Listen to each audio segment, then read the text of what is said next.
guys, what's up? Sean here. Today I'm here to give you guys a closer look at the Adidas Alphabounce Aramis.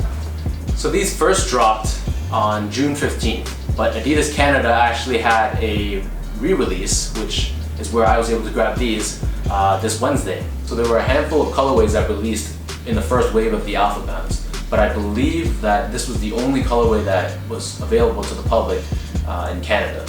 Luckily for me, this one was actually my favorite, so I was able to grab this pair. So the cool thing about this shoe, it's actually in the name itself, Aramis. But what it basically is, it's a technology that's utilized by NASA, and think of it as a high-powered scanner slash X-ray sort of device that allows you to see through the material to determine where the stress points are and where certain areas of the fabric are being stressed and pulled. One of the first things you'll notice is that the midsole over here is comprised of a material called Bounce, and it's not made up of Boost that we're kind of used to for models such as the Ultra Boost, the NMD, and the Yeezys. And the upper is comprised of a material called forged mesh.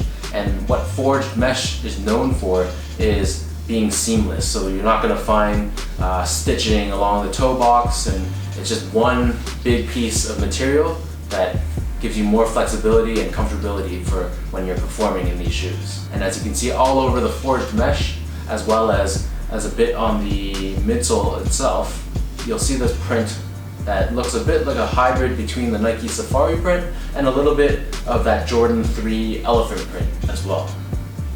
On the heel, you can see that there's a TPU heel counter to provide a more lockdown fit. There's a heel tab that has a strip of 3M, which gives you that reflective property when there's light shining against it. And then there's a hint of gold on the inside, if you can see, which is a nice touch. And it might be a little hard to see here, but on the lateral part of the heel, you'll see this Adidas logo, as well as the Alphabounce logo right under it.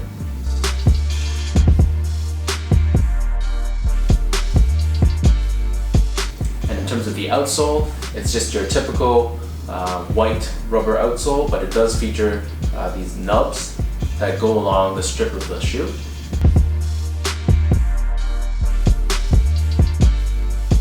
So everyone's probably wondering, how do these fit?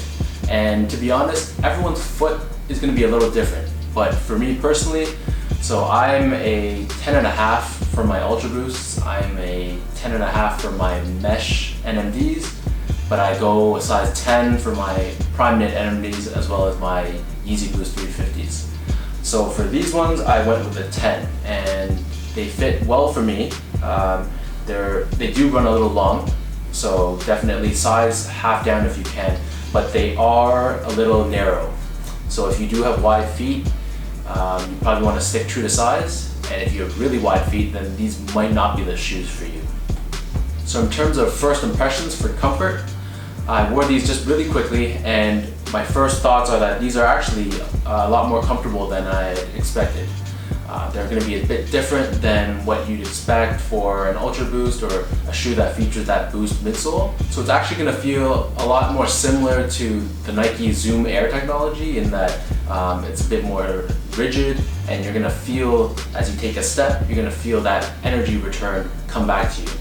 The forged mesh is very flexible. Despite being a bit thicker than I'd expected, it forms quite well to your feet.